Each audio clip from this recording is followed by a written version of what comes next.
Faremos a leitura a partir do verso 17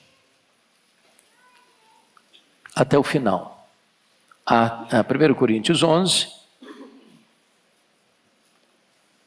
17 a 34. A instrução quanto à celebração da ceia do Senhor. Nisso, porém, que vos prescrevo, não vos louvo, porquanto vos ajuntais não para melhor, e sim para pior. Porque antes de tudo estou informado haver divisões entre vós quando vos reunis na igreja, e eu em parte o creio. Porque até mesmo importa que haja partidos entre vós, para que também os aprovados se tornem conhecidos em vosso meio. Quando, pois, vos reunis no mesmo lugar, não é a ceia do Senhor que comeis, porque ao comerdes, cada um toma antecipadamente a sua própria ceia, e há quem tenha fome, ao passo que há também quem se embriague. Não tendes porventura casas onde comer e beber? Ou menosprezais a igreja de Deus e envergonhais os que nada têm? Que vos direi? Louvar-vos-ei?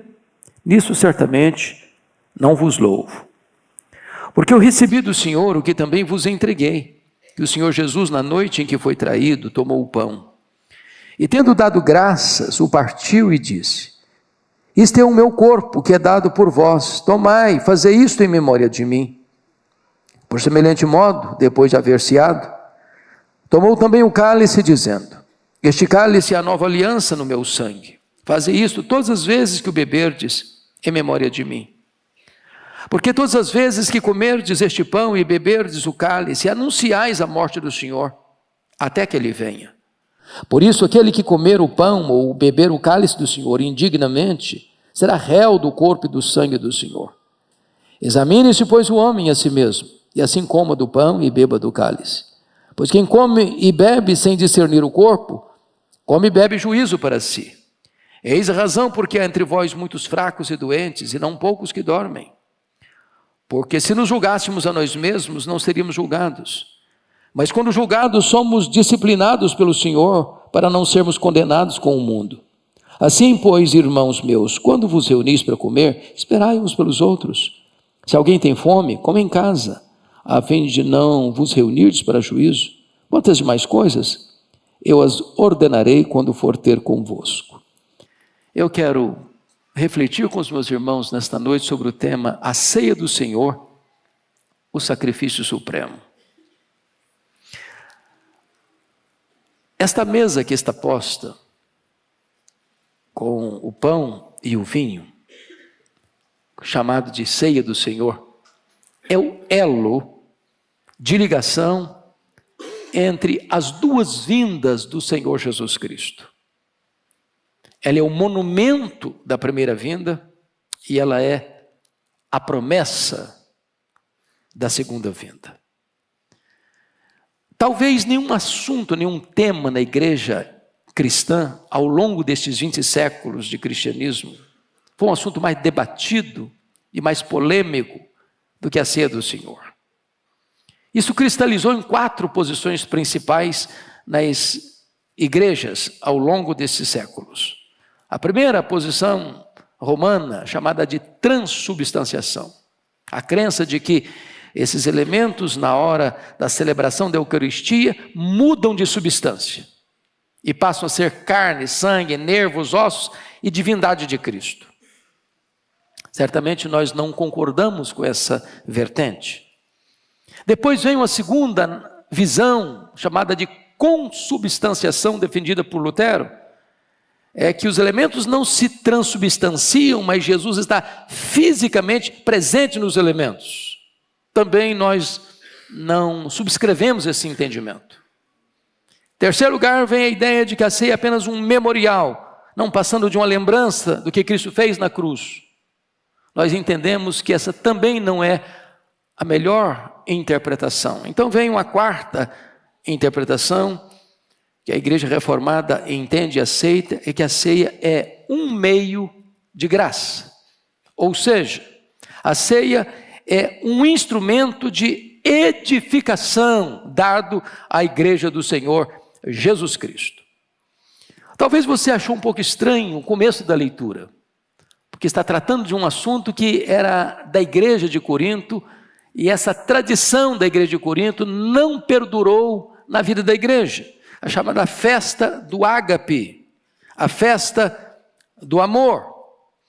E qual o problema desta festa?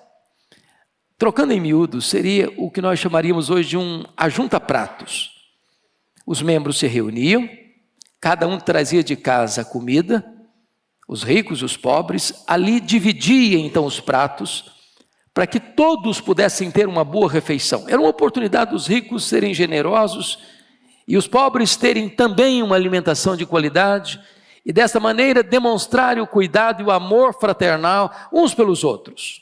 O que aconteceu com esta festa? Primeiro, eles faziam acepção de pessoas. Vejam comigo os versos 21 e 22, quando está escrito: porque ao comerdes, cada um toma antecipadamente a sua própria ceia, e há quem tenha fome, ao passo que há também quem se embriague. Não tendes porventura casas onde comer e beber, ou menosprezais a igreja de Deus, envergonhais os que nada têm? Imaginando vocês que tinha gente que levava picanha maturada, e na hora de comer, eles iam direto nos pratos que haviam preparados na sua casa, enquanto os pobres passavam fome. Pensem vocês que os ricos tomavam vinho do Porto e os pobres tomavam kisuke de uva. E aquela festa então, em vez de trazer unidade, companheirismo, fraternidade, cuidado uns pelos outros, aquela festa estava ofendendo a Deus e aos irmãos. Me permite ilustrar isso? E eu vivi essa dolorosa experiência um dia. Estava participando de um retiro. E naquele retiro os jovens resolveram fazer uma brincadeira. E uma brincadeira de mau gosto. Uma gincana. E na gincana tinham várias pessoas de posse, pessoas muito carentes financeiramente. Na brincadeira eles começaram a jogar ovos uns nos outros. E de repente, um menino levantou a mão e disse: se sobrar alguns desses ovos que vocês estão jogando, eu poderia levar para casa. Lá em casa não tem nada para a gente comer. E desculpem da expressão, aquilo foi um tapa na cara. E a brincadeira parou ali. Porque às vezes as pessoas estão desperdiçando aquilo que está faltando na mesa do outro. E aquela festa acabou exatamente por isso, porque eles não respeitaram o propósito. Em vez de gerar unidade, conforme o versículo 18, isso gerou divisão entre eles. Em vez disso gerar comunhão, versículo 17, eles estavam se reunindo para pior. Não é para melhor, sempre para pior. E então esse é o contexto dessa festa do ágape que acabou, não tem mais. Bom, mas agora então, a partir do verso 23, Paulo começa a dar a instrução sobre a Santa Ceia. E a primeira lição que eu chamo a sua atenção é que a maior demonstração de amor é dada diante da maior demonstração de maldade. Confira comigo o verso 23, por gentileza. Porque eu recebi do Senhor o que também vos entreguei, que o Senhor Jesus, na noite em que foi traído, tomou o pão. Vejam vocês que Jesus institui essa mesa, Jesus institui a ceia, esse sacramento, demonstrando o seu máximo amor, tomando o pão, símbolo do seu corpo, que seria surrado, cuspido, esbordoado e pregado na cruz, na mesma noite em que ele foi traído. E ele sabia que seria traído. E não obstante esse fato de saber que ele seria traído, ele demonstra o seu máximo amor quando ele estava sendo uma vítima da máxima maldade. Enquanto o inferno tramava a maior orquestração para matar Jesus, ele planejava a maior forma de dar a sua vida para salvar o seu povo. Nós não podemos, amados irmãos, apressadamente participarmos dessa mesa sem esta reflexão. Esta mesa nos aponta para a cruz de Cristo, do Cristo que foi crucificado. O que é curioso é que Paulo diz lá em 1 Coríntios 2,8, nessa carta, que se os poderosos e os sábios desse século soubessem o que significou a morte de Cristo, eles jamais teriam crucificado o Senhor da Glória, porque achavam que ao crucificar o Senhor da Glória, eles estavam impondo uma cachapante derrota sobre ele, quando na verdade foi o contrário. Foi na cruz que Jesus desbaratou os principados e potestades, foi na cruz que ele esmagou a cabeça da serpente, foi na cruz que ele adquiriu para nós eterna redenção. Louvado seja o seu nome. Mas em segundo lugar, o maior sacrifício é oferecido não por constrangimento, mas com grande alegria. Olha o verso 24 comigo. E tendo dado graças, partiu o pão e disse: isto é o meu corpo, que é dado por vós. Fazei isto em memória de mim. Percebam vocês que Jesus está instituindo um sacramento que retrata o seu sofrimento, a sua dor, a sua morte, ele ser entregue na cruz do Calvário, e ele faz isso com ações de graças, não murmurando, não esperneando, não tentando escapar, mas rendendo graças com muita alegria. Ele vai para a cruz como um rei caminha para a sua coroação. Ele não vai para a cruz porque Judas o traiu por ganância. Ele não vai para a cruz porque Pedro negou por medo. Ele não vai para a cruz porque os sacerdotes o entregaram por inveja. Ele não vai para a cruz porque Pilatos o sentenciou por conveniência. Ele não vai para a cruz porque os soldados o pregaram naquele leio maldito com crueldade. Ele vai deliberadamente, conscientemente, por amor. Tudo isso está encerrado nesta mesa. Ações de graças,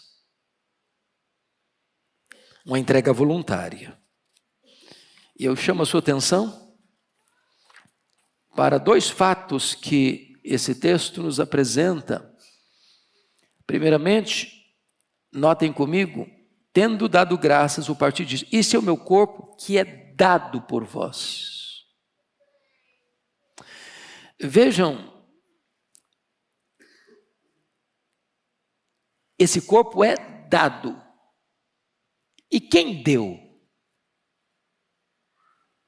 O Pai o entregou por amor.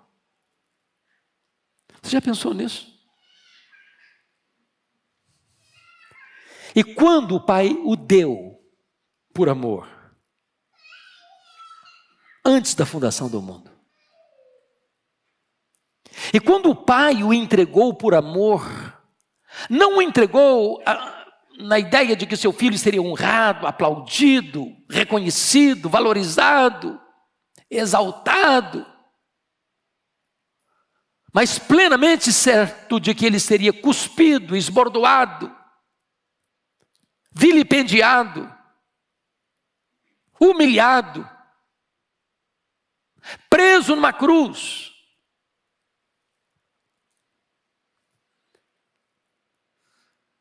Mas vejam, isto é o meu corpo. O meu corpo. Não apenas ele é dado, ele, Jesus, também se oferece, se entrega. Consciente, livremente, deliberadamente. Se o Pai o entrega, ele também se entrega. Não há conflito entre a vontade do Pai e a vontade do Filho. Os dois estão num conselho eterno, numa entrega plena, porque Deus deu o melhor, Deus deu tudo, Deus deu o máximo, Deus deu a si mesmo, Deus deu o seu filho, e o filho se entrega, e o filho se rende, e o filho diz: Pai, eis-me aqui para cumprir o teu propósito, e ele se rende. Isso é representado nesta mesa. Terceira lição: a eficácia do sacrifício supremo está não apenas na sua informação, mas sobretudo na sua apropriação. Irmãos, isso é vital no cristianismo. Porque nós não somos apenas pessoas que são informadas sobre uma verdade cristã. Nós somos pessoas que foram transformadas por essas verdades cristãs. Então vejamos isso. Vejamos isso. O Senhor Jesus diz o seguinte, quando ele, no versículo 24 diz: isto é o meu corpo que é dado por vós, fazei isto em memória de mim. Por semelhante modo, depois de haver ceado, tomou também um cálice, dizendo: este cálice é a nova aliança em meu sangue. Fazei isto todas as vezes que o beberdes em memória de mim. Preste atenção. Não é apenas um conhecimento teológico. Não é apenas você saber a verdade intelectualmente. Você saber o significado dessa mesa, conhecer o significado dessa mesa, o que está por trás, a realidade espiritual que está por trás dessa mesa. A não ser que você coma, a não ser que você beba, a não ser que você se aproprie pela fé, você não entendeu ainda o que significa participar da ceia. Ou seja, não é a informação do que Cristo fez por nós que nos salva. A Bíblia diz assim: sabes tu que Deus é um só? Fazes bem, até os demônios creem e tremem. Os demônios têm uma fé intelectual, os demônios têm uma fé emocional. Eles sabem, eles sentem, mas eles nunca se apropriaram, não tem salvação. É por isso que Jesus disse em outra situação: se alguém tem sede, venha a mim e beba. Eu posso ser um engenheiro químico e conhecer tudo sobre a água, ser doutor em água e morrer de sede à beira de um ribeiro, se eu não tomar água. É preciso apropriar-se de Cristo. Não basta saber, não basta apenas sentir. Agora note uma coisa: esse comer e esse beber não é um ato físico, é espiritual. Esses elementos aqui não são para alimentar o seu estômago, mas para reavivar a sua fé, é para fortalecer a sua alma. E essa apropriação é individual, é intransferível. O pai não pode substituir o filho não pode substituir o pai, a mãe não pode substituir a filha não pode substituir a mãe, o marido não pode substituir a mulher não pode substituir o marido. Essa apropriação é sua e somente sua e de mais ninguém. Não é a fé de segunda mão. Quarta lição.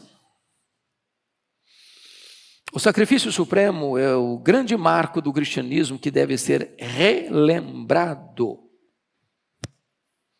Então, vejamos, irmãos amados, mais uma vez o verso 24 a 26. Você pode ler comigo esses 3 versos em voz alta? Vamos juntos? E tendo dado graças, o partiu e disse: isto é o meu corpo, que é dado por vós. Fazei isto em memória de mim. Por semelhante modo, depois de haver ceado, tomou também um cálice, dizendo: este cálice é a nova aliança no meu sangue. Faça isso todas as vezes que o beberdes, em memória de mim. Porque todas as vezes que comerdes este pão e beberdes o cálice, anunciais a morte do Senhor, até que Ele venha. Então preste atenção, que o sacrifício de Cristo é o ponto culminante da sua obra. E é curioso isso, porque Jesus fez milagres extraordinários. Jesus foi o mestre dos mestres. Não o alfaiate do efêmero, mas o escultor do eterno. Mas Jesus não institui nenhum sacramento para lembrar os seus ensinamentos ou mesmo seus milagres. Ele levanta um monumento para que você e eu nos lembremos e constantemente da sua morte.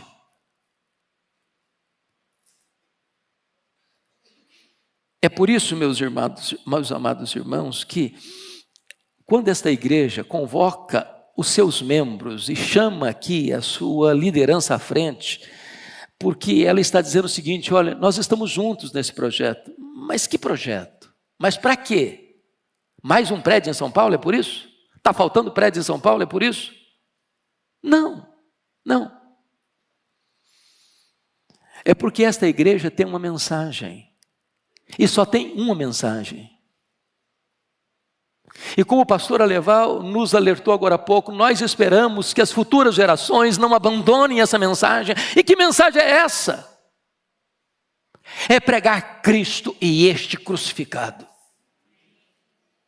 É nunca abrir mão dessa verdade. Eu estava rodando por outras plagas e vendo históricos de igrejas que estão diminuindo, desidratando. Igrejas que não batizaram uma pessoa num ano inteiro. Igrejas que abraçaram outras mensagens. Adotaram uma outra agenda social. Identidade, gênero, problemas humanistas de toda ordem.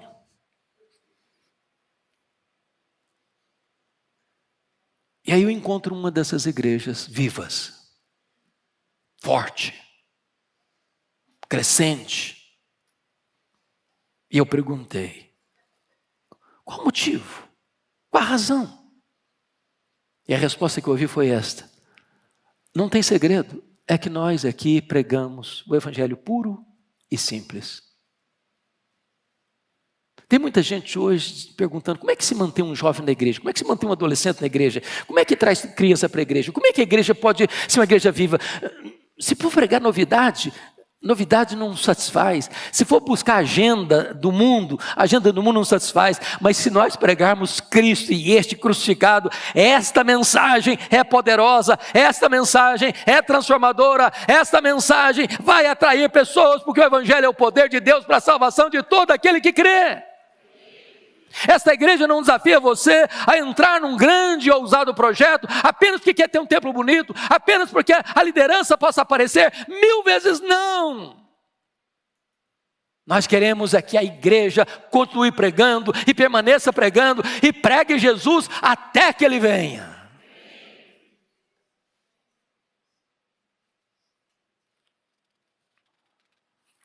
O que Jesus disse é que nós devemos fazer isso até que. Pode vir novidade que vier, pode vir onda doutrinária que vier. Haveremos, no nome de Jesus, de permanecer pregando a mesma mensagem. Nunca, nunca, nunca ficará caduca, nunca, nunca, nunca ficará desatualizada. Esta é a mensagem que esta igreja abraça, e esta é a mensagem que esta igreja tem compromisso, é pregar Jesus, é pregar a cruz, até que Jesus volte. Agora, eu quero concluir o último ponto, dizendo o seguinte, que a celebração do sacrifício supremo exige algumas atitudes de seus participantes. Primeira atitude, versículo 26. Porque todas as vezes que comerdes o pão e beberdes o cálice, anunciais a morte do Senhor. Então, quando nós participamos da ceia, nós devemos olhar para trás, para o Calvário, para a cruz. Para o Filho de Deus, que sendo Deus não julgou como usurpação o ser igual a Deus.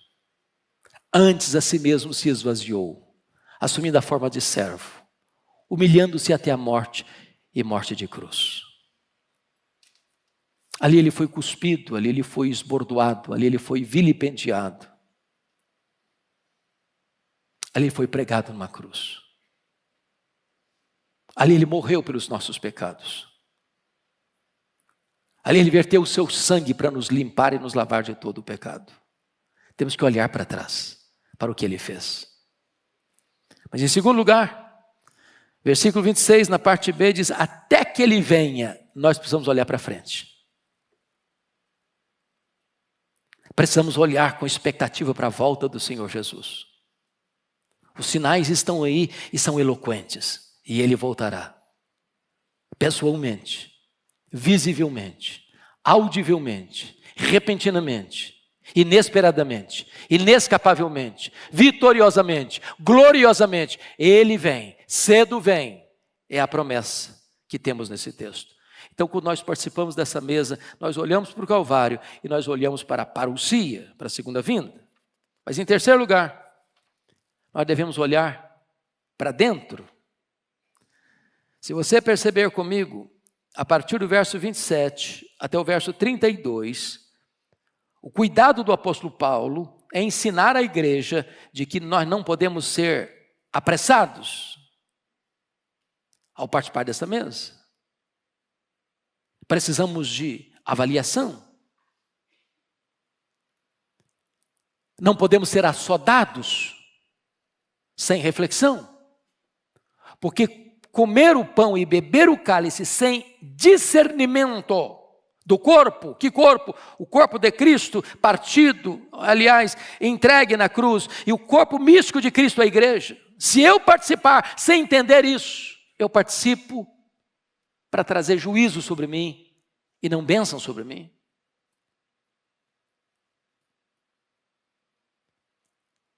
Olhar para dentro para quê? Versículo 28, Paulo é específico. Examine-se, pois, o homem a si mesmo. Não é eu examinar o meu irmão, não é meu irmão me examinar. Não, essa questão não tem como. O presbítero vai passar com a bandeja da ceia e não é o presbítero que vai tirar a bandeja ou colocar a bandeja. É você que tem que ter sabedoria de Deus, discernimento de Deus, se você deve ou não deve, se você pode ou não pode. O juízo não é do presbítero, é você, o juízo é pessoal. Examine-se o homem a si mesmo, não é examine o seu próximo, é examine a si mesmo. Agora notem, a orientação de Deus não é que você vai examinar a si mesmo e fugir da ceia por causa do pecado. Mas você vai examinar a si mesmo e fugir do pecado por causa da ceia. Todas as vezes que a igreja se reúne para participar da ceia, a igreja está dando a você, diante do trono da graça, a oportunidade de rever a sua vida, de abandonar o seu pecado, de romper com as práticas de pecado. Meu Deus, eu quero interromper essa prática, me ajuda, Senhor, eu quero fazer parte da comunhão do corpo de Cristo. Então, Senhor, eu quero abandonar o pecado e quero abraçar a comunhão com o Senhor, e eu vou participar hoje da ceia do Senhor.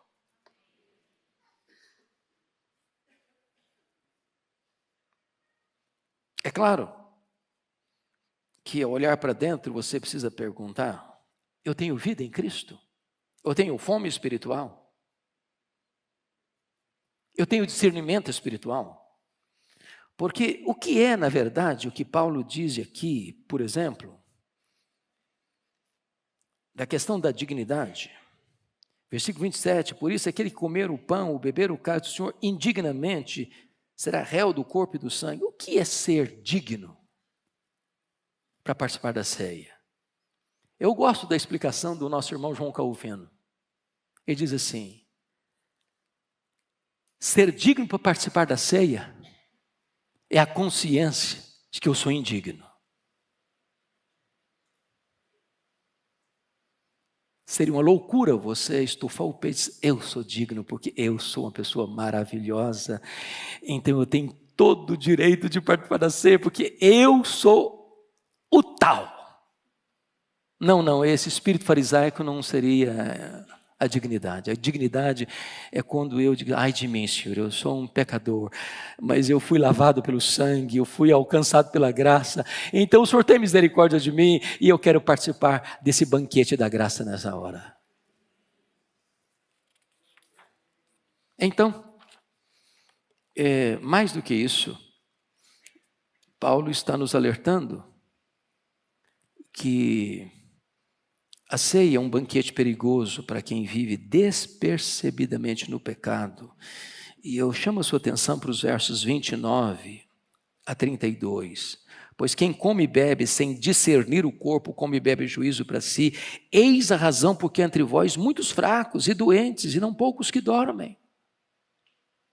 O que Paulo está dizendo é que aqueles que refletidamente vão participar da ceia, sem discernimento, isso traz fraqueza, isso traz doença física, isso traz morte precoce,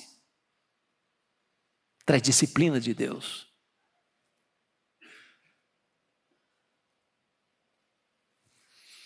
Finalmente, Paulo diz, olha, vocês precisam olhar para trás, vocês precisam olhar para frente, vocês precisam olhar para dentro e vocês precisam olhar ainda duas coisas, ao redor. Ao redor. E vejam vocês o verso 33 e 34. Assim, pois, irmãos meus, quando vos reunis para comer, esperai uns pelos outros. Nós somos um corpo, nós somos uma família, nós somos um povo. E para ter comunhão, eu preciso que os meus irmãos estejam comigo. Isso significa que nós somos uma comunidade de amor, nós somos uma comunidade terapêutica, nós somos uma comunidade que cuidamos uns dos outros. E você olha e diz, eu preciso do meu irmão aqui, cadê meu irmão? Onde ele está? Por que ele não está aqui? Vamos esperá-lo, vamos buscá-lo, vamos atrás dele. Finalmente, então, devemos olhar para cima, olhar para trás, olhar para frente, olhar para dentro, olhar ao redor e olhar para cima, dando graças ao Senhor. Somos o povo mais feliz da terra, somos o povo mais privilegiado do mundo, somos o povo alcançado pela graça, somos o povo remido pelo Senhor, somos ovelhas do pastoreio de Deus. Somos servos de Deus, somos filhos de Deus, somos herdeiros de Deus, somos co-herdeiros com Cristo, somos a menina dos olhos de Deus, somos a herança de Deus, somos a delícia de Deus, somos o povo cujo nome está escrito no livro da vida. Então agradeçamos a Deus por esse grande privilégio de nesta noite nós nos assentarmos ao banquete da graça e participarmos juntos da ceia do Senhor. Que Ele nos abençoe.